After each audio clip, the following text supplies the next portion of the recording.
Welcome, friends, to another edition of Economic Update, a weekly program devoted to the economic dimensions of our lives, debts, incomes, jobs, and those facing our children coming down the road.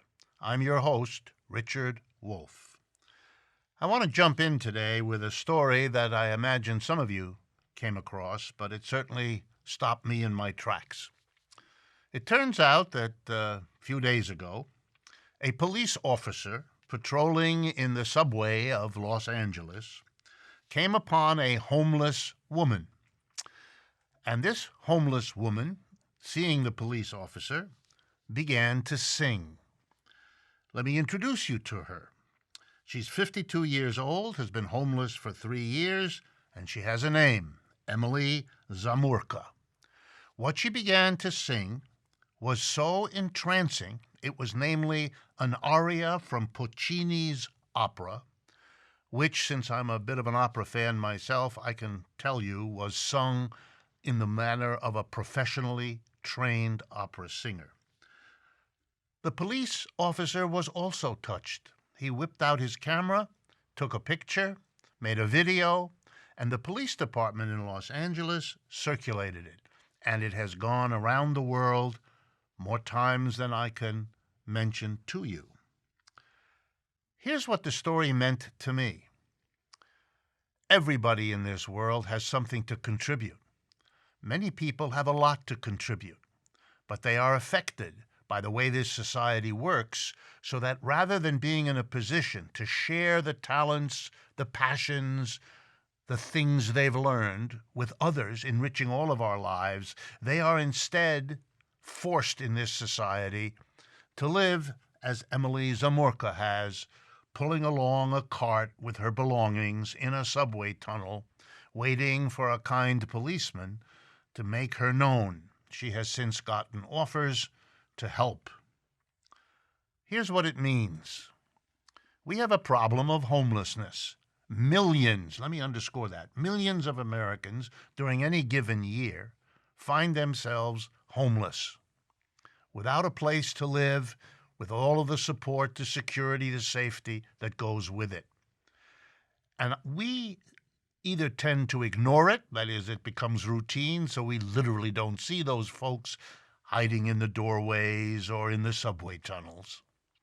Or we come up with detailed excuses, or maybe even detailed plans to adjust this law or that regulation. And I want to call a stop to that, because this is not a complex problem.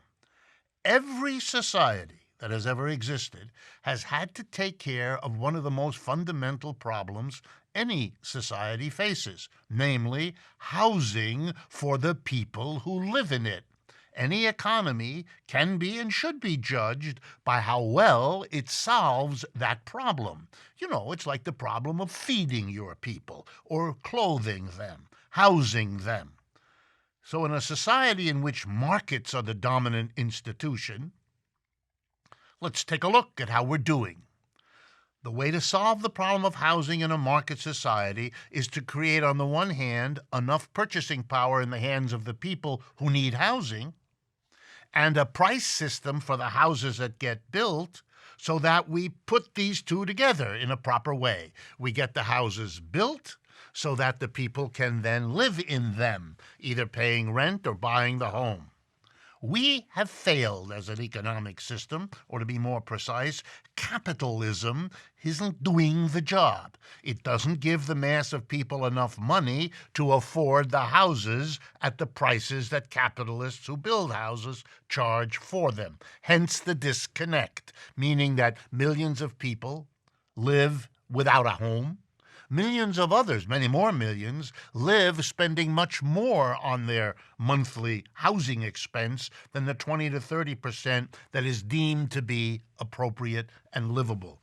That's what the story of Emily Zamurka teaches us. And we all lose out, not only because our fellow citizens have no place to live, but because of all that they could give us and make our lives better is lost to us because of what homelessness, or paying more for your home than you ought to, does to us. My second story has to do with Greta Thunberg, I believe is how you pronounce her name, the young woman who came to the United States to talk about climate change, having become something of a celebrated person over in Europe. I'm not going to repeat the stories of her. Most of you have seen those and know that she demands attention to climate change in the name of her generation that's going to have to live with the climate we leave to them. I just wanted to comment on the reactions of Mr. Trump on the one hand and Mr. Putin on the other. Mr. Trump was concerned that a young woman of her tender age, 16, should be traveling the ocean all by herself. The Mr. Trump who puts immigrant children in cages was really concerned about the safety and well-being of that young woman. Sure. He also referred to her as an actress. Mr. Trump, being very good at that particular profession, noticed it in Ms. Thunberg. Mr. Putin went even further. He said he found her to be unrealistic. I thought that was charming. Mr. Putin is the heir of a revolution in 1917 that found Russia at the time to be unrealistic and made a lot of demands which were called unrealistic until the government was overthrown and those unrealistic people made the Russia that Mr. Putin now leads. It's always true that the people fighting for basic change are denounced as unrealistic, just as Mr. Putin did, who told us that the problems of the climate are very complicated. Very helpful, Mr. Putin. We thought they were simple.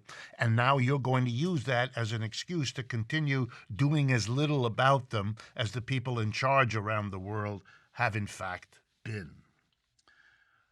Next item on my list has to do with Mr. Trump's trade war with China. And here is a couple of aspects of it that you may not have picked up on. The Europeans have been advising the Chinese and the Americans to work out their differences rather than to have a trade war. But their comments to that effect are vague and weak, and I want you to understand why. And the answer is simple. The Europeans benefit from it. That's right, they benefit. When China cannot sell its goods in the United States because Mr. Trump puts a tariff on them, they move and sell them to Europe. When Europe finds that the dealing with the United States is becoming difficult, which I'm going to get to in a moment, they will shift to China. Many of the costs that are being borne by the American people who have to pay those tariffs and lose those opportunities to sell in China because of China's tariffs are suffering the Americans, but the Europeans are picking up that business, and they're making sure that they won't lose it when this trade war is over. And you can see the difference when just recently the World Trade Organization found that Europe had unfairly subsidized the Airbus. The Airbus is Europe's competitor to the Boeing company here in the United States, and the World Trade Organization found that the European governments had unfairly subsidized a competitor of Boeing, namely Airbus. So Mr. Trump immediately imposed tariffs on the Europeans as a punishment for their behavior, something, by the way, not required by the World Trade Organization law, something Mr. Trump used as an excuse. So now airplanes from Europe coming here, Airbus airplanes, will have to pay a tariff, making them more expensive, and that will increase your cost to ride on an airplane in the United States, as everybody in the business takes advantage of this situation. It likewise means the Europeans will retaliate. And so the French and Italian wines you may have been interested in, or the cheeses you may have been interested in, and so on, will also cost you more money as the importer has to pay those tariffs. The Europeans are very upset by all of this and threaten to impose retaliatory tariffs. And they will likely have the chance because in the spring of this coming year, the World Trade Organization will rule on the European claim that the American government has unfairly subsidized Boeing. Just watch. We live in a strange society where the big capitalists in the airplane business lobby their friends, the politicians, lying and case studies and lawyers, figuring out how to work out their arrangements, and our job is to watch shut up and pay. That's a system you and I live in. My next update has to do with the Sackler family, the people who own and operate Purdue Pharmaceuticals and who are on the hook these days for having funded and produced the opioids that have killed so many people, hundreds of thousands in the United States. Turns out, with new research being done and lawsuits being filed, that the Sackler family, to cover what they were doing, gave a good bit of money to lots of museums and universities, in particular Imperial College in London, Sussex University in UK, Yale University here in the United States, and the Rockefeller University in New York City. Some of these recipients got caught and have returned some of the money. Most haven't done so. And it leads one to the question, not only was the money given to clean the reputation, that's fairly clear, but was the money effective in delaying the exposures, leaving so many more to die? That would be the question that ought to be asked, but that hasn't been. My last update for today is about Sports Illustrated magazine. It used to be part of the Time magazine empire, and many of you who are familiar with that journal know that it became a major journal for people interested in sports for many years. Time magazine, having financial difficulties, then began to shop it around. 2 or 3 other organizations bought it and then sold it. And in the first week of October, a new buyer came in, bought it, and immediately fired most of the journalists, or at least many of them, rearranging the magazine, and I wanted just to comment on it. Here is a magazine important to millions of Americans. Here is a magazine that provides income and jobs to a bevy of some of the finest sports journalists in the business. And here comes a capitalist with money. And guess who decides whether the magazine lives or falls? Who decides what's in it? Who decides who keeps the job? The capitalist who buys the business. For the rest of us, we live with whatever they do. The customer, the worker, excluded from what happens to something that is important in their lives as consumers and even more important in their lives as an employer. Not the way a system that calls itself democratic could ever work. And the problem isn't the particulars in Sports Illustrated. It's just a wonderful example of who calls the shots in a capitalist system and who lives with the results without having any options at all. Well, we've come to the end of the first half of today's economic update. We'd like to thank, as we do, our Patreon community for the extraordinary support they provide. We ask you also to check our website and also to follow us on social media, and in particular, Facebook, Twitter, and Instagram. But before signing off, I also want to remind many of you, we have produced here at Democracy at Work, the producer of this program, our first book. We hope it will be one of a series to come out.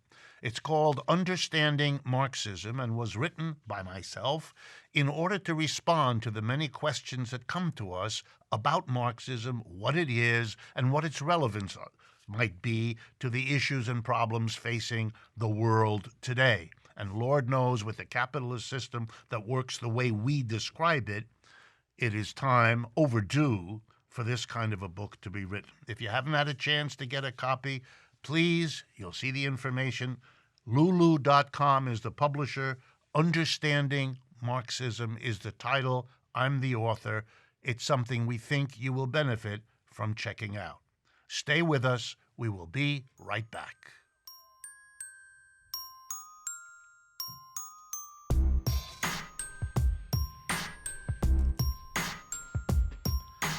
Welcome back, friends, to the second half of today's economic update. Before we get into a remarkable interview for today, I wanted to let you know that Economic Update is supported by the New School in New York City, where I myself am a visiting professor of international affairs. The new school offers master's degree programs in international affairs that are rooted in progressive interdisciplinary scholarship. They prepare engaged global citizens to build a more just and sustainable world. The new school students focus on challenges such as the rise of authoritarian regimes, refugee crisis, jobless youth, and climate change. Students have unique learning opportunities at the United Nations and at field locations around the world. My guest today is Ben Burgis. He's the author of a relatively new book called Give Them an Argument, Logic for the Left. He's a regular weekly contributor to Jacobin magazine, and he does a weekly segment called The Debunk on the Michael Brooks Show. He teaches logic and other philosophy classes at Georgia State University in Atlanta at its Perimeter College. So welcome, Ben. Thank you for coming and joining us. Yeah, thanks for having me. All right, that's a remarkable book title, Give Them an Argument. So tell me why you wrote it and what it tries to do. Sure. So one of the things that spurred me to write this was the way that a lot of people on the political right have, in a very cynical, bad faith way, I think, co-opted the language of arguments and logic, and even the phrase logic, facts, and reason, which they use sort of as a mantra. And a lot of people who are on our side sort of respond to that, have learned to respond to that by kind of rolling their eyes and being very dismissive, which I think is understandable, but I also think it's a missed opportunity. So what I try to do in the book is both urge people who share my leftist and socialist commitments to spend more time showing exactly what's wrong with these right-wing arguments, and also to make more explicit arguments for our positions, for everything from social equality to workers' control of the means of production. Well, you're a philosophy professor, so in a way you study philosophy, but you also try to teach it to young people going to the university there in Atlanta. Tell me a little bit about why this problem that you tried to address in the book. Why did it arise? What has happened perhaps in the so-called culture wars here in the United States that have made people perhaps distant from or cynical about argument? Yeah, so I think that part of it, is that over the course of the last few decades of those culture wars, people have sometimes rightly, become suspicious that people arguing for other positions are just being biased by their circumstances. They can't see, the perspective, that other people are coming from. That's not entirely wrong, right? But I also think that there's an element of it which has to do with what I think of as the pathologies of powerlessness, that it's been so long since the left, especially the socialist left, has been anywhere near the levers of real power, especially here, that oftentimes people sort of prefer to sort of signal that their moral commitment to left goals than to really worry that much about persuading people who aren't on board and doing the things that they would have to make our goals attractive to people and to try to actually win, right? So I think that once you take seriously the idea that I think is more on the table now, because of certainly the Bernie Sanders campaign, other things like that, like large numbers of Americans actually are on board with these things, that we could win, then I think you have to really start thinking about, okay, well, how can we persuade? Not everybody can be persuaded, but how can we persuade the people who can be persuaded? And that's what the book tries to do, to try to say, all right, all of these arguments that people make against our positions, if we never get around to showing exactly what's wrong with them, that makes it look to people who might be sitting on the fence as if maybe we just don't have good responses to these. And I don't think we need to do that. I think we have excellent responses, and we should make them. That's very interesting. I want to draw out one point. Would it be fair to say the following? Yeah. Your argument, but in different words. Sure. That the American left kind of resigned itself over time to being a marginalized group, and so in upset or anger or resignation or some combination gave up the constant effort to persuade, and that are now thinking that because obviously people are open to it, it's now time to get back to it? No, I think that's absolutely right. I think that between the long decline of the labor movement, the exile of even the mildest social democrats, from political power, all too often, people got used to just thinking of this as a matter of expressing moral commitments, that we're going to hold our protest signs and denounce things, and that's about all we can do. And I think that you start to hear, like, sometimes when people on the left will say things like, oh, it's not my job to explain such and such to you, right? Well, actually, if you want to win, right, if you want to persuade people, if you have like political goals that you take seriously in real life, it's precisely your job to try to explain things to people. And instead of sort of saying, well, if you were a better person, you would already get it, right? Which is often the implication. And I think that's a really unhelpful kind of moralism, and that we should be really using every tool at our disposal to try to persuade the people that can be persuaded and to try to build power. And you mean it literally. It's everybody's job. It's not. There aren't experts whose job it is to make the arguments. It's necessary for everybody in his or her mind to frame it and phrase it as it makes sense in their lives. Absolutely, yes. Tell me a little bit about this dichotomy that we used to hear more than we do now between rational argument and quote-unquote emotional argument. That's an old dichotomy.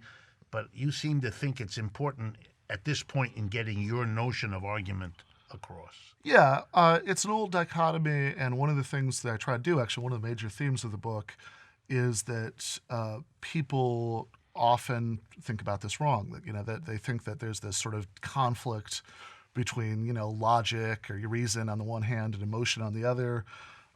So Ben Shapiro, for example, one of the major villains of the book, has this catchphrase, facts don't care about your feelings, and oftentimes he seems to use it to imply that people like him are deriving their political conclusions from just looking at the facts, whereas fuzzy-headed leftists like us, we're just like sort of feeling our way through the world, with our emotions.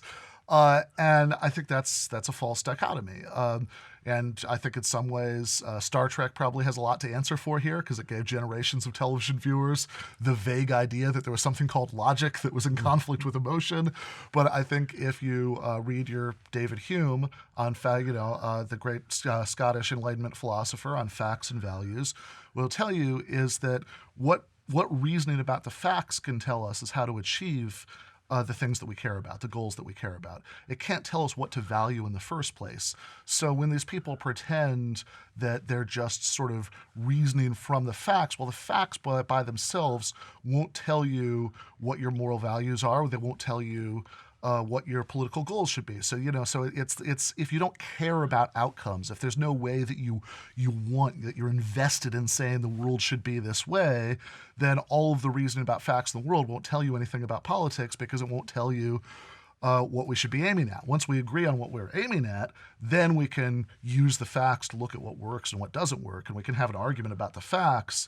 But the idea that like emotionally caring about trying to bring about a better, fairer, more just world is somehow in conflict with logic, I think is just fundamentally confused.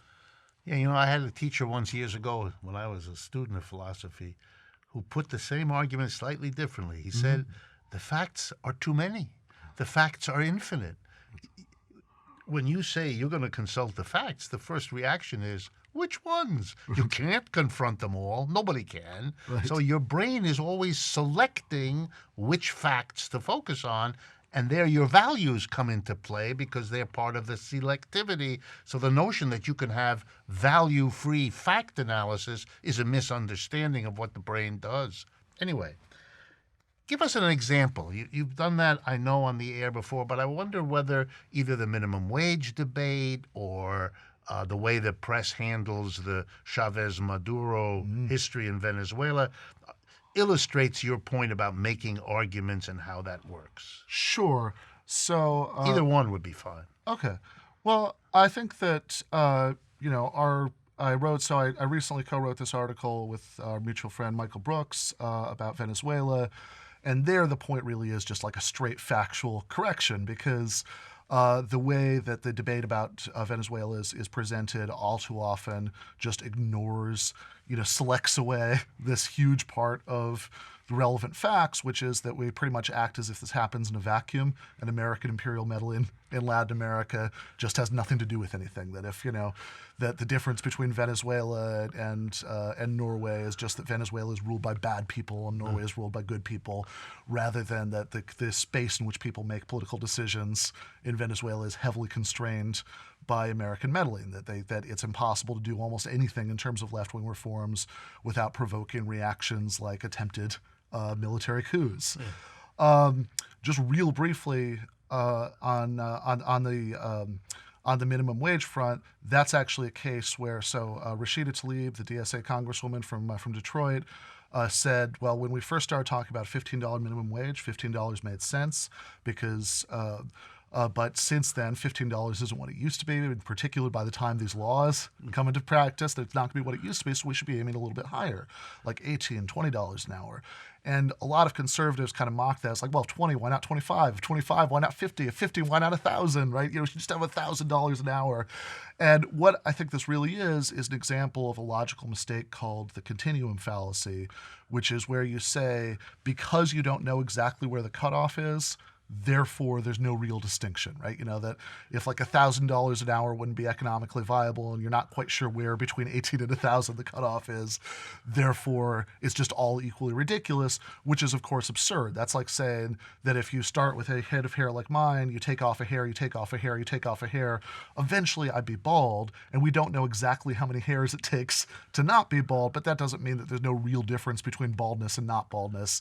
And similarly, of course, just because $1,000 an hour wouldn't be viable, and we don't know exactly what the dollar amount of the cutoff would be, that doesn't mean that $18 or $20 wouldn't be fine. Right. So for me as an economist, it's always delightful to see people bent out of shape by the notion that the world would be different if people got $30 an hour. It would. They wouldn't need to take out a loan to get a car. They wouldn't need to go into debt. Yes, and then there would be companies that would be difficultly impacted. But then your job is to weigh those. But the idea of dismissing it as if it's unimaginable simply means your imagination isn't well developed.